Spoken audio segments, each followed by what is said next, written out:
তারপর 39 নম্বর প্রশ্ন হচ্ছে ল্যাংড়া জন্তু দিয়ে কোরবানি করা জায়েজ আছে কিনা। এই প্রশ্নের উত্তর হচ্ছে ল্যাংড়া জন্তু যে পায়ের মধ্যে সে আঘাত পেয়েছে সেই পা যদি একেবারে অচল হয়, সেই পা দিয়ে যদি সে হাঁটাচলা করতে না পারে, তাহলে সেই জন্তু দিয়ে কোরবানি করা জায়েজ নাই।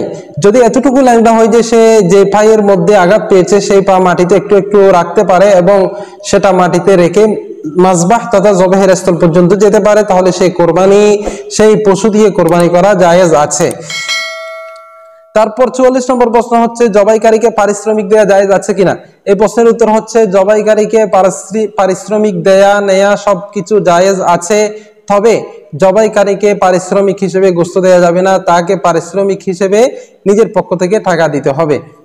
তারপর 45 নম্বর প্রশ্ন হচ্ছে কোন মহিলা পশু জবাই করলে সহি হবে কিনা। এই প্রশ্নের উত্তর হচ্ছে যদি কোনো মহিলা পশু জবাই করে তাহলে সহি হয়ে যাবে, কোনো অসুবিধা নাই, তবে তাকে জবাইয়ের শর্তসমূহ পালন করতে হবে এবং জবাইয়ের শুরুতে বিসমিল্লাহি আল্লাহু আকবার পড়তে হবে। তারপর 46 নম্বর প্রশ্ন হচ্ছে কোন ব্যক্তি দোষমুক্ত পশু ক্রয় করার পর সেটি যদি দোষযুক্ত হয়ে যায়, অসুস্থ হয়ে যায়, তাহলে তার হুকুম কি। এই প্রশ্নের উত্তর হচ্ছে কোন ব্যক্তি যদি পশু ক্রয় করার পর সেটি যদি এমন দোষযুক্ত হয়ে যায় যে সেটি দ্বারা কোরবানি করা সহি নাই, এমন অবস্থায় সে যদি ধনী হয়ে থাকে তাহলে আরেকটি কোরবানি করা তার উপর ওয়াজিব, আর সে যদি দরিদ্র হয়ে থাকে তাহলে সেই পশু দ্বারাই তাকে কোরবানি করতে হবে। আসসালামু আলাইকুম রাহমাতুল্লাহ। সুপ্রিয় দর্শক শ্রোতা, আজ আমি শুরু করছি পবিত্র ঈদুল আজহা তথা কোরবানির বিভিন্ন মাসালা মাসাইল নিয়ে প্রশ্নোত্তর পর্বের দ্বিতীয় পর্ব। 32 নম্বর প্রশ্ন হচ্ছে দরিদ্র ব্যক্তি কোরবানির জন্য জন্তু ক্রয় করার কারণে কি কোরবানি ওয়াজিব হয়ে যায়। এই প্রশ্নের উত্তর হচ্ছে দরিদ্র ব্যক্তি যদি কোরবানির দিনসমূহে আসার পূর্বে কোরবানির নিয়তে কোরবানির জন্য জন্তু ক্রয় করে তাহলে সেটি ওয়াজিব হয়ে যায় না। তবে যদি সে ক্রয় করার পর কোরবানির দিন এসে যায় অথবা সে যদি কোরবানির দিন সমূহে কোরবানির নিয়তে জন্তু ক্রয় করে তাহলে সেটি তার উপর ওয়াজিব হয়ে যাবে। তারপর 33 নম্বর প্রশ্ন হচ্ছে কোরবানির জন্তু ক্রয় করার পর ফকির হয়ে গেলে তবুও সে জন্তু কোরবানি করা ওয়াজিব নাকি সেটি বিক্রি করে নিজের কাজে ব্যবহার করতে পারবে।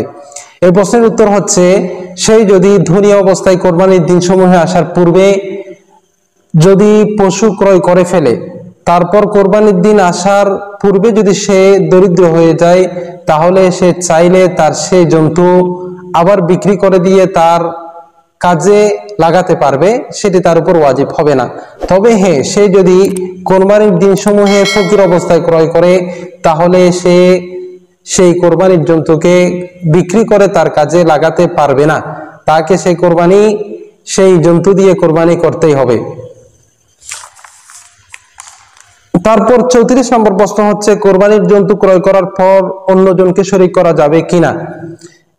এই প্রশ্নের উত্তর হচ্ছে কোরবানির জন্তু সে যদি পুরো কোরবানি করার নিয়ত না করে ক্রয় করে অন্যজনকে শরীক করার নিয়তে ক্রয় করে তাহলে সে কোরবানির জন্তু ক্রয় করার পর অন্যজনকে শরীক করতে পারবে।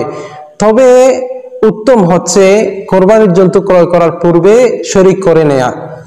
তারপর 35 নম্বর প্রশ্ন হচ্ছে কোরবানির এক অংশের সওয়াব সবাইকে অর্থাৎ অনেকজনকে পৌঁছানো জায়েজ আছে কিনা। এই প্রশ্নের উত্তর হচ্ছে কোরবানির এক অংশের সওয়াব অনেকজনকে পৌঁছানো জায়েজ আছে। যেমন রাসূল করিম সাল্লাল্লাহু আলাইহি সাল্লাম একটি বেড়া দিয়ে কোরবানি দিয়ে সমস্ত উম্মতের জন্য সওয়াব পৌঁছিয়ে দিতেন। তারপর 36 নম্বর প্রশ্ন হচ্ছে কোরবানি কোন দিন করা উত্তম। এই প্রশ্নের উত্তর হচ্ছে কোরবানি প্রথমে 10 দিন 10তম দিন অর্থাৎ কোরবানির প্রথম দিন করা উত্তম, তারপর 11ই জিলহজ উত্তম, তারপর 13ই জিলহজ কোরবানি করা উত্তম। তারপর কোরবানি করার আর কোনো সুযোগ থাকে না। তারপর 37 নম্বর প্রশ্ন হচ্ছে কোরবানি কাজা করার নিয়ম কি। এই প্রশ্নের উত্তর হচ্ছে কোনো ব্যক্তি যদি কোরবানির দিনসমূহে কোরবানি করতে না পারে তাহলে সে যদি কোরবানির জন্তু কিনে ফেলে তাহলে কোরবানির জন্তুকে জীবিত অবস্থায় সদকা করে দেওয়া ওয়াজিব। আর যদি সে কোরবানির জন্তু ক্রয় না করে থাকে তাহলে সেই কোরবানির জন্তুর বিনিময় গরিব দুঃখীকে সদকা করে দেওয়া ওয়াজিব, সদকা করে দিতে হবে। তারপর 38 নম্বর প্রশ্ন হচ্ছে অনেকে কোরবানির পশুর রক্ত শেফার নিয়তে খেয়ে থাকে, এটা কি সঠিক। এটা সম্পূর্ণ বেঠিক, এটা হচ্ছে কুসংস্কার। কোরবানির জন্তুর যে রক্ত আছে সেটা হারাম, সেটা খাওয়া কখনো জায়েজ নাই, সেটাতে কোনো ধরনের শাফা থাকতে পারে না। তারপর 39 নম্বর প্রশ্ন হচ্ছে ল্যাংড়া জন্তু দিয়ে কোরবানি করা জায়েজ আছে কিনা।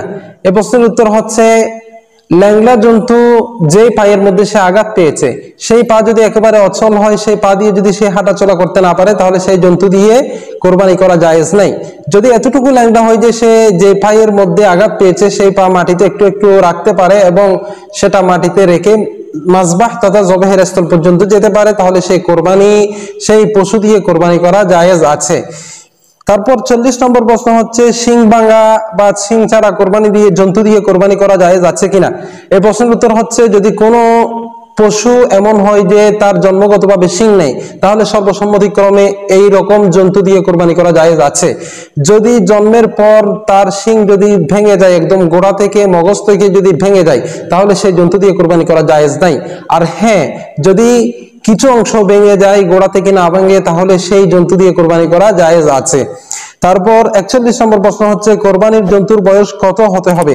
এই প্রশ্নের উত্তর হচ্ছে কোরবানির জন্তুর বয়স উটের ক্ষেত্রে 5 বছর হতে হবে এবং গরু এবং মহিষের ক্ষেত্রে 2 বছর পার হতে হবে এবং ছাগল, ভেড়া, দুম্বার ক্ষেত্রে 1 বছর পার হতে হবে।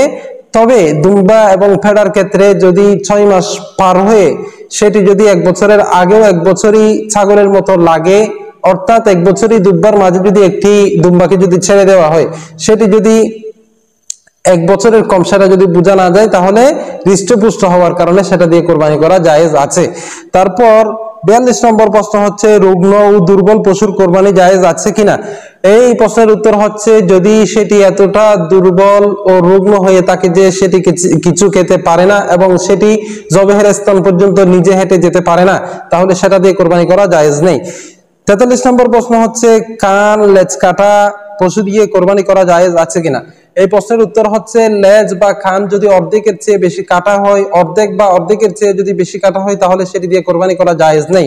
যদি অর্ধেক বা অর্ধেকের চেয়ে কম কাটা হয়, তাহলে সেটি দিয়ে কোরবানি করা জায়েজ আছে। আল্লাহ পাক রব্বুল আলামিন আমাদের সঠিক নিয়মে কোরবানি করার তৌফিক দান করুন। আমিন। আসসালামু আলাইকুম ওয়া রাহমাতুল্লাহ।